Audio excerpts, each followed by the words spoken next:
Decisiones de inversión financiera a través de portafolios de Markowitz. En esta presentación vamos a revisar brevemente la metodología para la construcción de portafolios óptimos de Markowitz. Señalaremos los objetivos, el concepto de riesgo y rendimiento, la vinculación de este tema con la teoría económica, precisaremos la metodología para la construcción de portafolios óptimos y finalmente unas breves conclusiones. El objetivo del trabajo es mostrar cómo se construyen portafolios de Markowitz, que son portafolios óptimos constituidos por diferentes títulos financieros y que nos permiten minimizar el riesgo y el rendimiento. Esto tiene clara vinculación con la aplicación matemática, porque aunque el proceso de construcción del portafolio es uno solo, hay diferentes metodologías como puede realizarse y como vamos a ver enseguida. En primer lugar, quisiera también resaltar dos conceptos financieros importantes que son el riesgo y el rendimiento. La rentabilidad es la tasa de beneficio o ganancia que el individuo espera recibir transcurrido cierto periodo de tiempo por poseer y mantener un activo. El riesgo es la situación azarosa de que ocurran eventos adversos e inesperados que puedan afectar el resultado económico esperado. ¿Qué vinculación tiene con la teoría económica?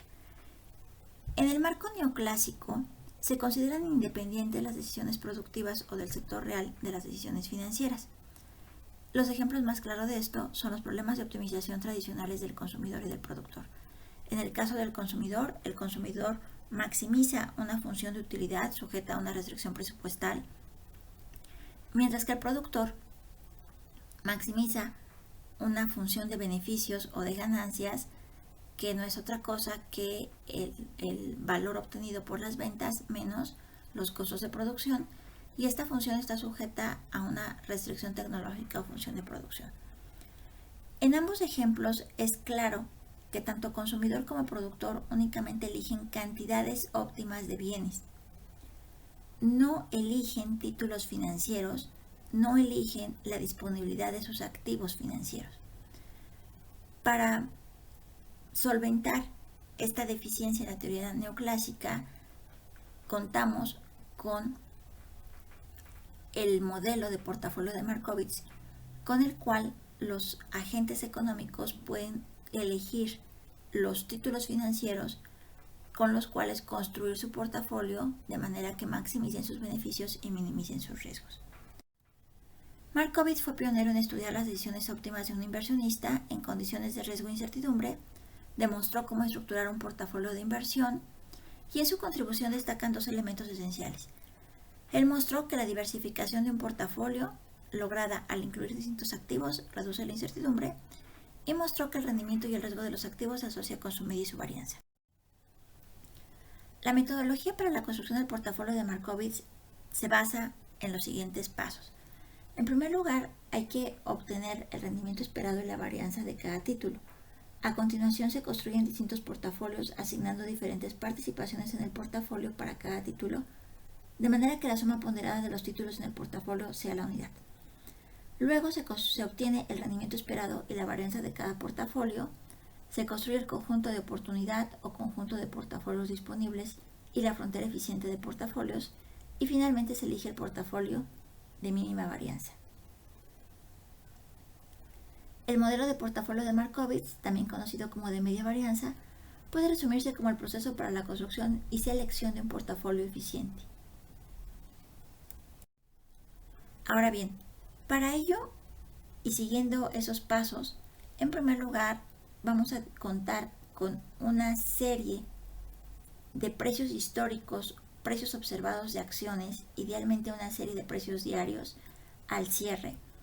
Y con estos datos vamos a calcular el rendimiento esperado de cada activo como el promedio de los rendimientos observados en todas las fechas y la desviación con respecto al rendimiento esperado en cada fecha, que se calcula como la diferencia entre el rendimiento observado del título y el rendimiento esperado. Este ejemplo hipotético que tenemos aquí está mostrando justamente el cálculo de los rendimientos continuos y las desviaciones respecto al rendimiento esperado. Esto lo hacemos para cada uno de los títulos y en cada una de las fechas. E idealmente tenemos los precios al cierre de las acciones en cada uno de los días. A continuación calculamos la volatilidad de los rendimientos y calculamos también la desviación estándar. La volatilidad de los rendimientos se evalúa fácilmente a través de la varianza de los rendimientos. Sabemos que la varianza es una medida de dispersión que se define como el promedio de la suma de las diferencias cuadradas entre los valores observados y su media aritmética, y se obtiene justamente como la fórmula que estamos viendo en pantalla. La desviación estándar no es otra cosa que la raíz cuadrada de la varianza y lo calculamos de esta manera. Tanto la volatilidad como la desviación estándar son medidas del riesgo de un activo individual. La covarianza entre dos variables, en este caso, entre el precio del título A y el precio del título B, se define como el promedio de la sumatoria del producto de las desviaciones entre los valores observados y su media aritmética, con la fórmula que tenemos a continuación. La covarianza indica la relación existente entre dos variables. Cuando la covarianza es positiva, las dos variables están directamente relacionadas entre sí, de modo que tienen un comportamiento similar. Así, por ejemplo, si la covarianza entre los rendimientos de las acciones A y B es positiva, significa que si el rendimiento de la acción A se encuentra por encima de su promedio, el rendimiento de la acción B también debe ser mayor al de su promedio. En cambio, cuando la covarianza es negativa, las varianzas se encuentran inversamente relacionadas. Entonces, siguiendo con nuestro ejemplo, tenemos aquí el cálculo de la covarianza de las acciones A y B. Luego calculamos la correlación. Esta correlación se define como el cociente de la covarianza de ambas variables y las desviaciones estándar de cada una. El coeficiente de correlación siempre toma valores entre -1 y 1. Si este coeficiente es cercano a 1, existe un alto grado de relación directa entre las variables A y B. Si es cercano a -1, existe un alto grado de relación inversa entre A y B. Y en este cuadro resumimos los estadísticos para cada uno de los precios de las acciones A y B: el promedio, la varianza, la desviación estándar, la covarianza y la correlación. Ahora bien, pasamos a calcular el rendimiento esperado del portafolio y la varianza del portafolio. El rendimiento esperado de un portafolio se define como la suma ponderada de los rendimientos esperados de cada título. El criterio de ponderación es la participación de cada título en el portafolio. Entonces, estamos viendo en la pantalla la fórmula como podemos calcular el rendimiento esperado. La varianza del portafolio, por otro lado, se define de esta forma, donde estamos considerando la covarianza en el término del medio.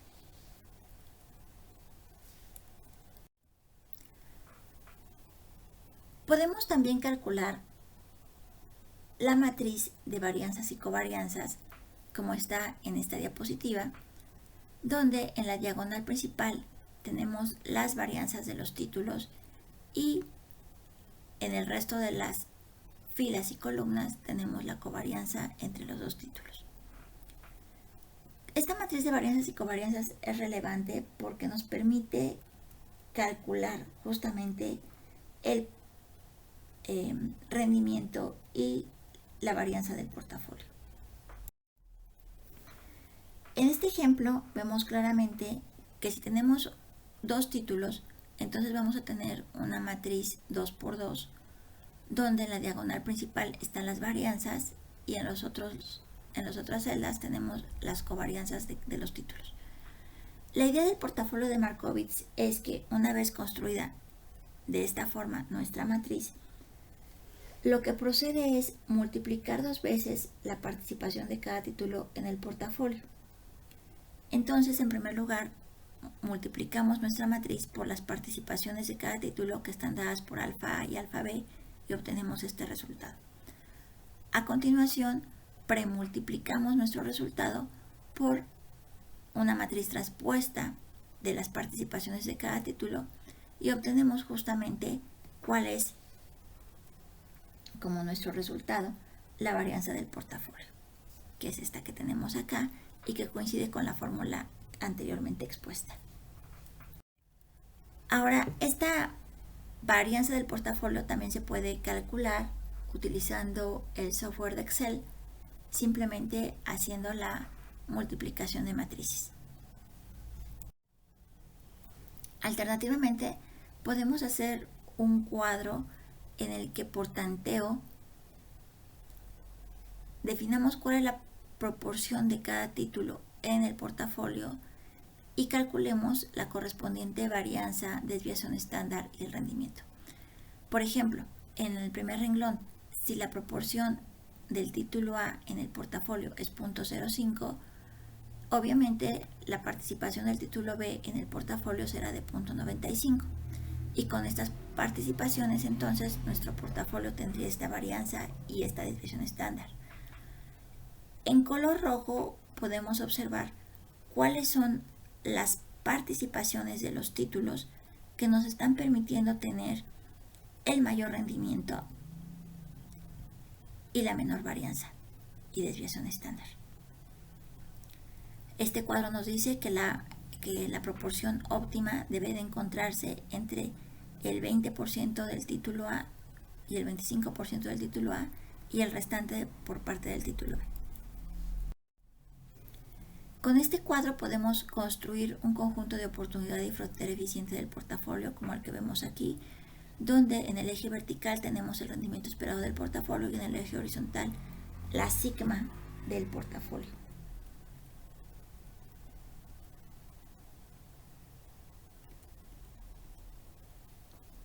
Todas las combinaciones que están mostradas en esta gráfica forman el conjunto de oportunidad de inversión o conjunto factible de inversión. Es importante observar que en esta gráfica se ha resaltado especialmente aquí con rojo algunos puntos y el punto que está más a la extrema izquierda nos representa la combinación de activos que genera la mínima varianza y que permite un máximo de rendimiento del 4.55%. Las combinaciones que están en color rojo representan el conjunto eficiente de inversión o frontera eficiente de inversión. Los inversionistas más proclives al riesgo estarán dispuestos a mantener un portafolio que les genere más rentabilidad aunque mayor riesgo, es decir, en algún punto a la derecha del portafolio de mínima varianza. Y bueno, alternativamente también podemos construir nuestro portafolio y encontrar los resultados óptimos a través de utilizar la herramienta Solver de Excel. Simplemente hay que considerar aquí el llenado de la ventana de Solver y percibir justamente la varianza del portafolio. Si utilizamos la solución del Solver, las cantidades de este alfa A y alfa B cambian y Solver nos va a encontrar justamente lo que habíamos comentado hace un momento, que la ponderación óptima de cada título debe de ser del activo A 24%, del activo B 75%. Y con eso tenemos la construcción óptima de nuestro portafolio. Finalmente, habría que decir que esta metodología se puede aplicar a cualquier tipo de activos y que con ella tenemos la solución que maximiza el rendimiento y minimiza el riesgo. Por último, cabría añadir que con esta metodología del modelo de portafolio de Markowitz es interesante porque, además de su vinculación con la teoría económica, también tenemos la aplicación de diferentes tópicos de matemáticas, como por ejemplo el cálculo de multiplicación y otras operaciones con álgebra matricial, pero además también elementos importantes de estadística que aplicamos a los precios de las acciones financieras. Muchas gracias.